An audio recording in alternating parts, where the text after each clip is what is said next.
Sometimes, an individual's sudden rise to fame leaves the world collectively scratching their heads, particularly when they have no notable skills, no known pre-existing industry connection, and no real personality to speak of either. But somehow, none of that stopped Bobbi Althoff from briefly becoming an online star with the backing of the United Talented Agency. With her dry, deadpan podcasts alongside celebrity guests, Bobbi found a formula that, for some reason, worked, churning out plenty of viral moments along the way. Even if by the end, people were basically just there to see who'd be the next to roast her as she sat there with no conceivable comeback. Did you ever do an OF? No. You wouldn't make much. I'm insulted. You'd make a lot of money. I'm gonna do one just to prove it to you. What would be your OnlyFans? Well, I don't know. I heard I could just get people to subscribe and then never actually put anything up. I'll tell you what I'd pay for if you made an OnlyFans. I don't want to know. Andrew. You just daily putting tape over your mouth. Every day. Just every morning, a different colored tape right over your mouth. I'd pay for that. Fully clothed, outside, nothing sensual, just tape. But just a little over 2 years from when it all began, she is now staring down the barrel of the end of her career after the views declined and the audience grew weary of her antics. I will miss doing this podcast, and I will miss the money this podcast brought me. As you guys know, this podcast started off just with a girl with a dream to make more money. And I knew when I started that it was going to go places. I didn't know I would fall off as quickly as I did. To be honest, I did think this was going to last a bit longer. But this didn't happen overnight. Instead, it's actually the byproduct of the world gradually souring on not only her persona, but the way the real Bobbi had navigated the world in her search for fame. It's your boy Louaista, and this is why Bobbi Althoff's fall off is deserved. Long before she was rubbing shoulders with celebrities, Bobbi was just a girl from Paris, California, who'd married young. The wife of programmer and senior vice president of CompTIA, Corey Althoff, Bobbi decided she wanted more out of life and saw her escape in the online world. As a mother of two, she consciously tried to find her way to fame through the life she was already leading. I think I posted my first video in November of 2020. And was that planned? Did you think to yourself, TikTok celebrity, here I come. Yes. I'm doing it? Yes. And correct me if I'm wrong, there was a banana. Were you dancing with a banana? What's really funny is that didn't go viral. That was just a video I put up that had like barely any views. How many views is a few views? At the time it got 1 million views, but it was a slow million. 1 million is a lot of eyeballs on someone dancing with a banana. But around the videos it was surrounded by had like at least 5 million. But when she didn't get the traction she wanted at first, she spent a while trying to find exactly what it was that would gain consistent traction online. I created a character of a person who was just only worried about looks. I was like, I only let my daughter wear neutrals. I only let her play with toys that are of the earth and stuff. And like, I think I even called it like a parody of a really bad mom was like my bio at the time. And then I just went, that was it. That was like the start. And so you found yourself in a world all of a sudden where you had fans. Yes. And they were moms. Yeah, mostly. Mostly moms. Yeah. Moms fans. Got it. 'Cause there is like some moms that are like very, no hate to them from me, but are very just into dressing their kids in their aesthetic. So I was just, let me take this a step further and really create that. I was so determined to get my TikTok page to blow up. When I tell you I had notes, I was trying so many things. My first videos were like, because I used to be a nanny before I had my baby, I stopped because of COVID.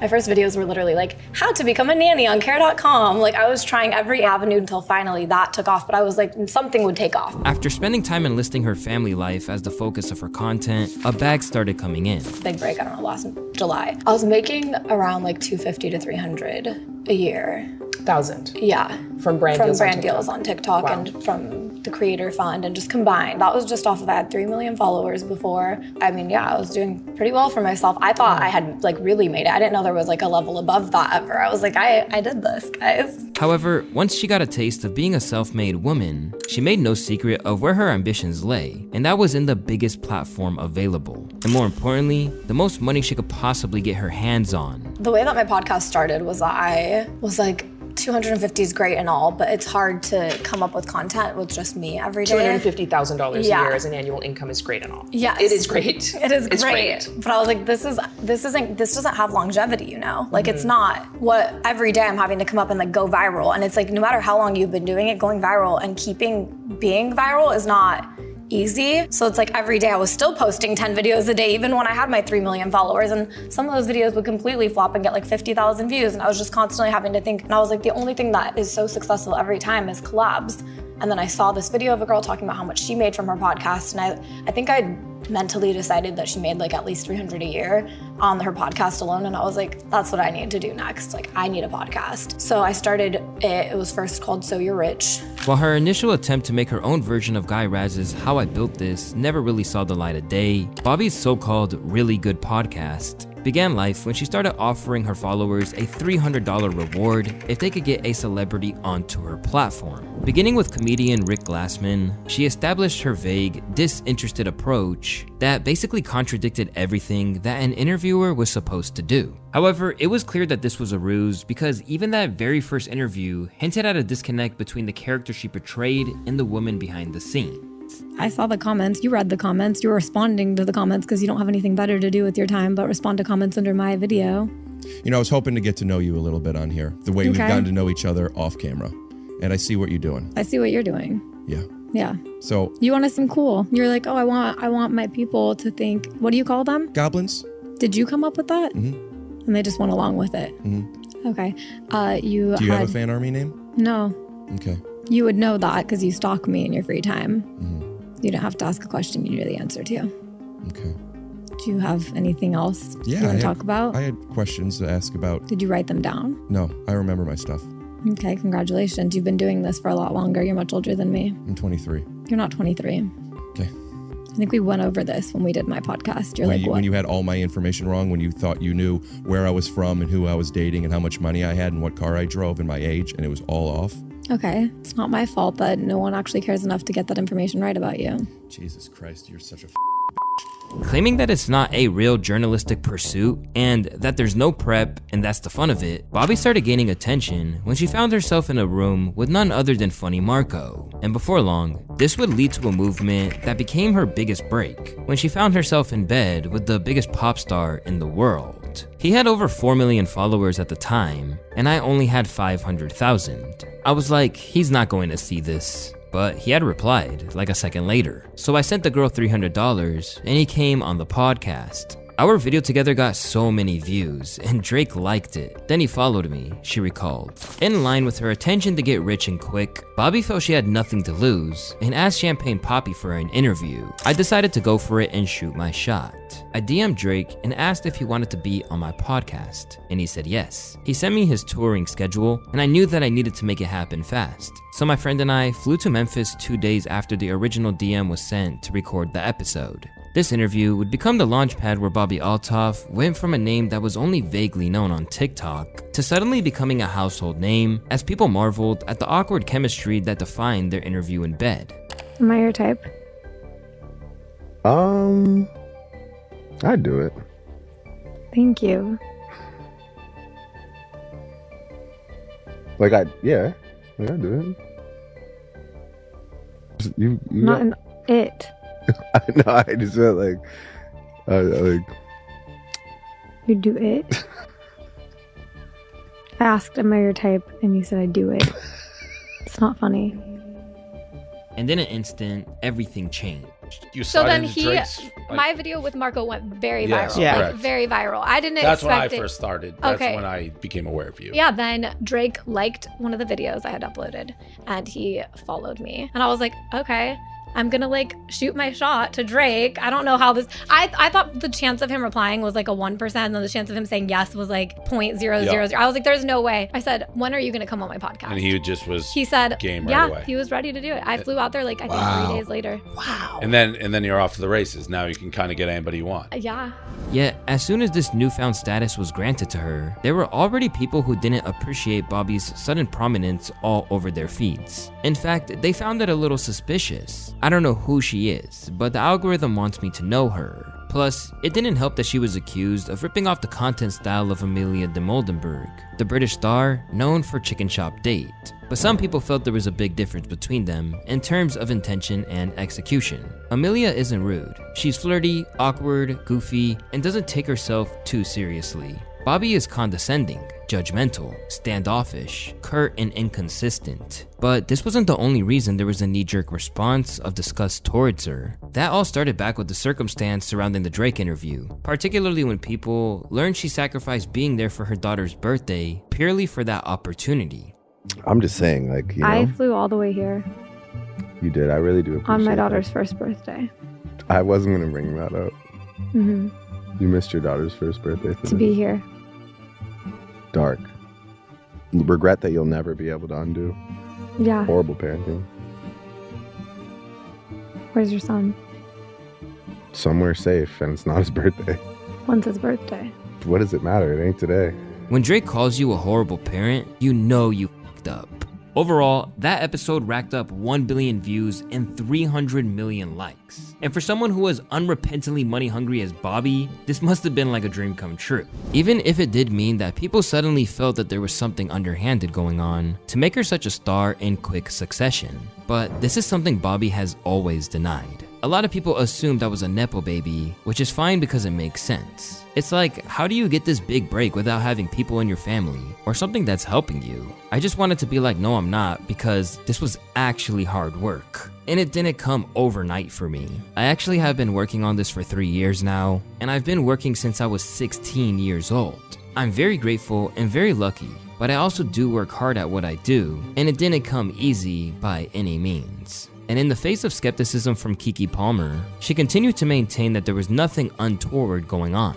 Or then there's always the industry plant gag. I know. You're not an industry plant, right? I am, but So wait, what is the industry plant to you? I mean, I don't truly know. Well, you do feel kind of planty. You got here in 5 minutes. It took me 20 years. Hey, it has been a minute. 20 years, you started so young. Yes, girl, I've been working hard. Yeah, I think you're the real industry plant here. Ultimately, signing to the United Talent Agency and winning Best Emerging Podcast at the iHeart Podcast Awards in 2024 didn't exactly quell those rumors. Still, even with so much going right for her, there was about to be a series of twists in the tale of Bobbi's life and career that not only transformed it, but permanently altered the way that the public saw her in ways that she just can't seem to outrun. After only a few months being live on her channel, Bobbi deleted the Drake episode of the Really Good Podcast. This was accompanied by them unfollowing one another, an incident which occurred just days after she looked anything but entertained at one of his shows.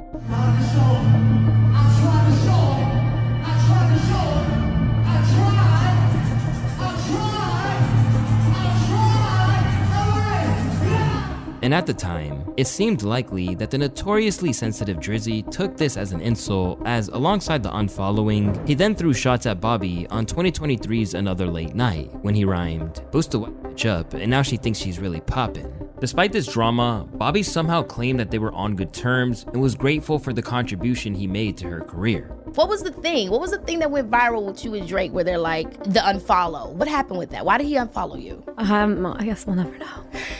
When's the last time you talked to him? A couple weeks ago, maybe a month ago. So that's your homeboy for real? He's a very nice person, and he's definitely, clearly changed the trajectory of, that was a big word. He did change it. Changed my whole career. So either him or Funny Marco, but both of them definitely changed my whole entire life. It was a crazy, because of who Drake is, Yeah. I remember him in his Degrassi days. It's that interviewing him is going to change your career. It was something I knew would happen. I was when it was, before it happened, I was and then sitting on the interview for a while was the craziest thing. I have this interview that I'm going to post, and I'm oh my God, just any day now I can post this interview, and it's gonna change my life, and it did.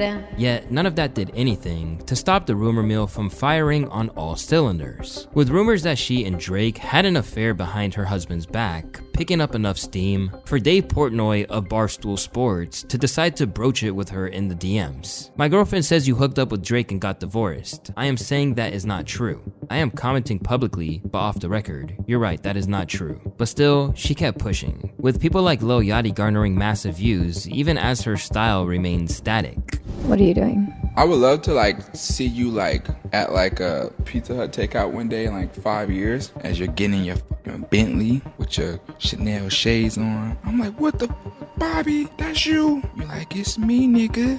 I'm not gonna say that. Huh? I'm not gonna say that. stop it. You can continue. Okay. But you like, it's me, nigga. I'm not going to say that. Please don't put words like that in my mouth. What? I'm not going to say that. Say what? What's up? You wouldn't say what's up? No. Oh, you wouldn't say it's me. You'd just be like, nigga. I wouldn't say that. Oh. Please don't do that to me. Do what? Don't say that I would say that. I wouldn't say that. You know I wouldn't say that. Around this time, Bobbi admitted that she struggled with public perception of her, with some of them struggling to differentiate between where the lines are between her character and the real person. I think a lot of people didn't get that it was a bit, and I still think people don't, Althoff told Rolling Stone. It's definitely hard having so many people have so many options about everything you do. I think a lot of people think I'm just this mean person who says mean things to people. That's why I'm trying to make sure people know there's a difference between the interview me versus the real me. Podcast Bobbi owns her discomfort, she explained. She says what she thinks, and she doesn't care about what people think about her. She leans into the things that people think are stupid about her. With guests, we see what happens. So if the guest is throwing punches, I can throw punches back. If they are super sweet and mellow, then it's like I then feed off that energy. It's like improv. But if she thought it was hard to navigate before, things were about to get a whole lot worse, as her real life was about to fall apart in a way that you don't often see, basically taking her professional momentum with it in the process. In February of 2024, it was revealed that Bobbi and her husband Corey were getting a divorce. According to the petition, the pair split up on account of irreconcilable differences, with Corey seeking joint legal and physical custody of their 3-year-old and 1-year-old kids. And from the outset, people believed that the timing was a little suspicious. I am so lucky to be able to co-parent with such an incredible father and person. While our relationship did not work out as husband and wife, we will always be friends and I will always love him. Yo, why they in the comments and in the blog saying he most definitely watched that Drake video, bro? Particularly because in the divorce papers, Corey marked the date of the separation as July 4th, 2023, which is the same month that she missed their first daughter's birthday to fly out and record a podcast with Drake. And immediately, people felt like it was all her fault, implying that either the newfound fame had meant that she'd abandoned her old life, or that her alleged liaisons with Drizzy were responsible. And while this didn't help how the world saw her, neither did the fact that she remained fixated on her sudden influx of cash for reasons to break up her marriage in a way that the average person just can't relate to. The timing lined up perfectly with me getting a lot of money, she declared. Once I knew my career was going to take off, I was okay. When my daughter was 3, I remember it was just, if we are going to do this, it needs to be now, because our kids won't know. As if this didn't already make her comment sections a minefield, resurfaced video of her going off at her husband for not making enough cash was seen as a clear skip by some and an indication of her true nature by others. My husband says he's upset with me because, in his words, "Sweetie, you need to stop spending so much money on DoorDash. Ordering it 3 times a day is not appropriate and we need to start living within our means. Honey, it sounds like you have an income problem, not that I have a spending problem. Start earning more money and we won't have these issues." So I took his credit card that we share and I booked a vacation for my daughter Richard and I. We're staying in a hotel tonight and I hope he enjoys that I charged $8,000 to his credit card. Make more money, darling. To make matters worse, people persistently claimed that Drake had played a role in the breakup. Even one of her interviewees, unhinged boxer Ryan Garcia, referenced it alongside claiming he had his own romantic moment with her. "I kissed Bobbi, it was cool. She's a pretty good kisser. Bobbi Althoff fucked Drake and that's why she got a divorce. She's cool." But for all that this tanked her public image, the party girl reputation Bobbi would soon acquire would establish the narrative that she basically abandoned her family to instead live the life of a Hollywood starlet. In podcast episodes after the divorce, she spoke of her desire to be promiscuous after her marriage crumbled. I'm divorced. I have 2 kids. The last thing I want to be is divorced with 2 kids and 30. That's oh my crazy. God. But we're going to be 30. We have 2 more years left. I know. I have 3. So what you doing for these 2 years? You gonna be a... I have to do a... Yeah. Maybe. Maybe I will. Oh no, you said you married young and you have your 2 kids already and you're divorced. Isn't that what divorced people do after that? Just sleep around and have fun. I feel like I haven't been yet, but I might have it in me a little bit. At the same time, she was suddenly being carried out of bars while hanging around athletes and rappers. Bobbi being carried out by a man looking just very limp. The man was later identified as Sean, who carried Bobbi outside of the bar, sat with her outside with her in his arms, and then in the video you see an SUV picking both of them up.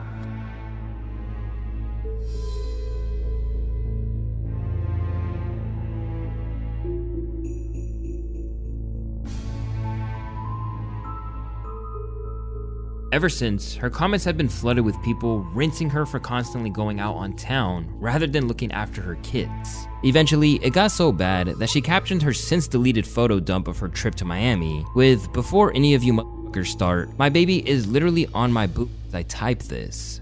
F off." Although she tried to defend herself, the collective disdain that the public felt for her meant that before long, her views started to dip and people began to speculate that it was the end of the line for Bobbi's buzz. She sold her soul for 15 minutes. It's over now. In fact, she was regarded with such anger that people began to only tune in when she was the only one getting insulted, not the other way around. Like when she got absolutely bodied by Offset. What made you put boots with shorts on like a day where it's 100 degrees outside? And then a giant jacket. So why did I do that? Because you're not going to do it. That's the reason why I get dressed. I dress the way that you won't dress because you don't get it. You don't get the language. You don't get, you know what I'm saying? So this is my style. You have yours, right? Understand, you don't have to be so mean. I'm not being mean. I'm not being mean. It's just you don't get it. So I'm very passionate about the people that don't get it because they need to get it because they dress like you and then they be lost. Oh, you wanted to be on here. Huh? You wanted to be on my podcast. Why you keep saying that, Kevin? That shit, man. I honestly didn't even want to do this shit. I'll do interviews. You heard, you already told me you looked me up. I'm walking out on bullshit. I'm you because they're making me. Did you enjoy this interview? Would you recommend it to a friend? Hell no.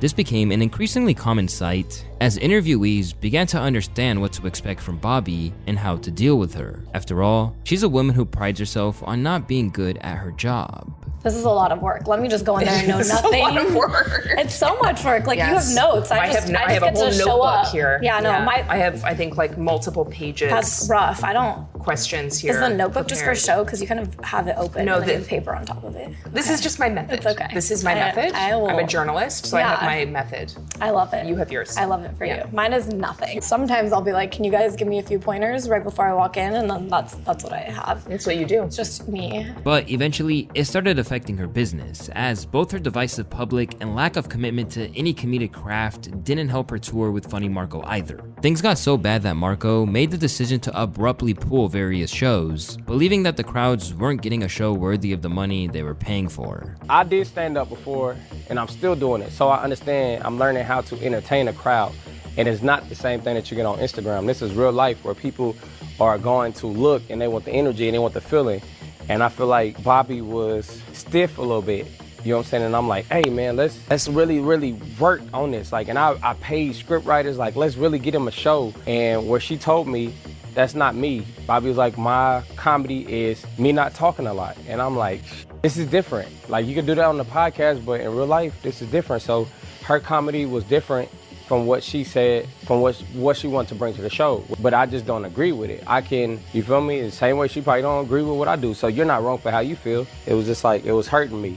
Because I know people are paying their hard, like it could be their last money. It could be, they don't care about it. Like, I got the money. But again, if you don't pay to see something twice, I don't want to do it again. I wanted it to get better, but Bobbi was just in her ways of doing it how she wanted to do it. And I was in my ways to do it how I want to do it. So nobody's in the wrong. And for someone who transparently valued money over integrity like Bobbi, this couldn't have made much sense. And instead of acknowledging his concerns, she basically said that there was nothing she could do about them. During this tour, I'm trying my best. Every time I'm telling him, like, Marco, he's like, you need to do this, you need to do that. And I'm like, Marco, I'm trying my best, but like, it's hard for me to get out of my comfort zone of like, I have social anxiety, like debilitating social anxiety. That's why this whole thing of me is not fully a character. I actually am socially awkward. I'm socially awkward. It's embarrassing. I don't want to be, so I lean into it. Even with this setback, Bobbi continued to try and gradually evolve a little. During an episode with Annalie Chapa, she even showed a rare moment of vulnerability where the real her came to the surface. At 14? Yeah. I was 14. What were you doing? I was just in high school. I just started high school. I was just going to school. Oh, I tried to kill myself when I was 14. Can I talk about that? Yeah. Oh, Yeah, you no. can. It's a safe space with me. I ain't gonna judge you. I tried to kill myself before too. When you were 14? 12. Oh. No. I'm fucking with That's young. No, I'm Life was still okay But then. I tried before though. I wasn't 14 though. Damn, you tried to kill yourself at 14? Yeah, you were. I ain't gonna lie, I did not try to kill myself at 14, but I ain't really give a fuck about life at 14. Mhm. I think both is valid. Yeah. At 14, 14's hard. Huh? 14's hard. You were just 14 like 7 years ago, right? Why did y'all do that to yourself? Because I didn't want to live. I'm so glad you didn't do that. Why? Because look at you now. You wouldn't. She was briefly considered influential, with DJ Vlad even speculating that she should be on the hip-hop media power list. But to do this would overlook the fact that she never acknowledged any fandom of hip-hop or actually delved into anything about them, besides the fact that they were famous. Who's your profile picture on Instagram? Is that your dad? What? Person on your Instagram page? It's Lil Wayne. Who's that? Stop this. Who's Lil Wayne? Stop this. Can you play me a Lil Wayne song? There's absolutely no way. I refuse. If you don't know who it is, I won't play it. But just as hip-hop provided her platform in the first place, it continued to be the lane where she found the greatest success, and when a Sukihana interview provided a meme. But that's why I'm interviewing you today, so I can get to know you. So I'm a musician. Mm-hmm. What the f that mean? Make magic or something? What is musician? I think you're confusing that. Yeah, I'm not no musician. I make music. I make music, and that's not all I do. I make music, I act. I'm a TV star too, a young mogul. Just really quick, I think you're confusing. I'm not confusing nothing because you don't know. You thought that all I was a magician or whatever the f you said. See, that's what I think you think I said. No, I said musician, not magician. I don't think. As the video did the rounds on the internet, Bobbi and Suki sought to harness that, with the chemistry between them and hype created by that viral moment, looking capable of sustaining excitement for a little while and boosting both careers. In fact, she became one of the only repeat guests to the show, as her appearances garnered more views than the average episode. How tall are you? I'm 5 foot, but my throat's 6'6". That's my biggest song. That's what people like me, because I said that in my song. That's a crazy thing to say. But it's the truth. Because we're tiny and we're short, just like you're short. Don't put me in that. You are short. 5'6". Yeah. Girl, you think you a stallion? So you 5'6"? I do not think I did I'm not a know stallion. you was 5'6". So you do not stand 5'6". Okay, let me stand by you. What do I look like to you? I thought you were like my height. Well, you know I always wear heels. Okay. You can't be 5'6", girl. I am. No, literally. Then you're not 5'1" or whatever you said. I'm 5 foot. You're not. Okay, you have heels, like the things are like heels. But subsequent appearances didn't create the same magic, and increasingly, it seemed like the public simply had enough of what Bobbi was selling. With later episodes of the podcast, such as those with veteran comedian Mark Maron, and a dedicated fan episode not even cracking 40K views. And soon, they rejoiced as she cried over the downfall of a situationship. And then I got lonely, met a guy around Thanksgiving. And I think things moved really fast. I don't know. I thought it was fucking fate. Clearly it wasn't. It was really sweet, really fucking thoughtful. And he just was very thoughtful. And I think that it raised the bar for me, which sometimes sucks because then it's like, fuck. I didn't want the bar to be raised at all, but nevertheless, it didn't work out. He broke up with me. Then he ended his breakup. Then I broke up with him. And then when I tried to undo my breakup, there was no undoing it. He was done. So yeah, that's the tea. And when the internet basically convinced that she was an absent parent, she tried to ward off the usual criticism at the same time. But to say that it didn't help matters is an understatement. She looked around and found out. She had a family till she started doing her weird podcast, Are We Supposed to Care? Now convinced that she might never find love. She later admitted during an episode with Lil TJ that she feels she's following in her mom's footsteps by having a failed marriage. I was married and stuff. I thought I would be married forever, so Damn. I didn't think that I was having kids in a broken home, but it happened. I judged my mom a lot for doing that. She had 2 baby daddies, and I was like, you are a... And then I got divorced, and if I have more kids, I'll have 2 baby daddies, and that's kind of crazy. Yeah.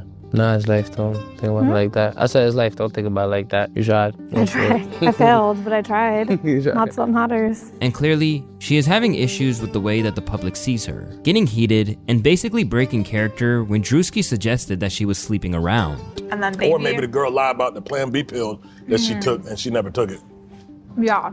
You ever lied about taking a Plan B? No, I can't say that I have, because I've never You ain't had. never slipped it under your tongue, faked it, showed them, Why and would then I tried to spit it out? I think the last thing in the world I want is to have multiple baby There's daddies. girls out here doing that shit, man. They be faking taking that Plan B.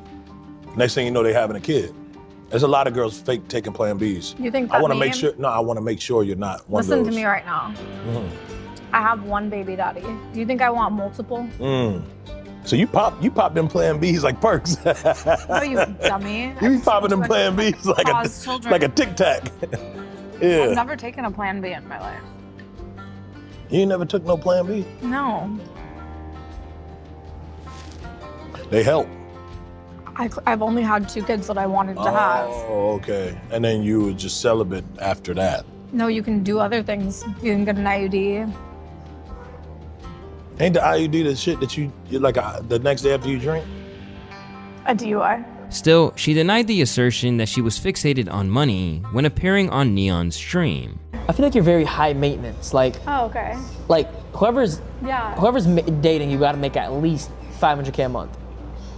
What looks high maintenance about my? Because you're a high class woman. You're a high class female. I'm not $500,000 a month maintenance. Even though in other interviews, she made it evident that it's where her focus resided. I didn't grow up with money. I am on a lifelong You want journey to money. get money. I love that I'm able to take care of my family. I love, money's nice. It's amazing. Loathed by much of the public and ignored by many others, the announcement of her podcast's demise came as a shock when people felt there was still money to be squeezed from it. I heard there was a secret chord that David played and it pleased the Lord, but you don't really care for music, do ya? But people are already speculating that it's part of a rebrand. Bobbi has insisted it's no stunt. Please say JK, it's really over. But while former guests like Ruby Rose seem to be sad that it's going, she's finding little to no sympathy from anyone else. Instead, her claims that she didn't expect to fall off so fast are basically being treated as a cautionary tale for why you don't trade in everything that counts to pursue fame.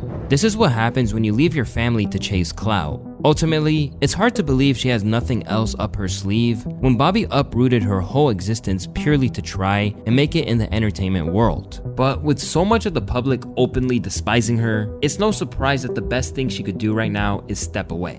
The only question that remains is if a rebrand could work, or if the audience has already become so jaded by the sight of her and how they view her personal decisions that anything she tries from here on out is bound to yield diminished returns.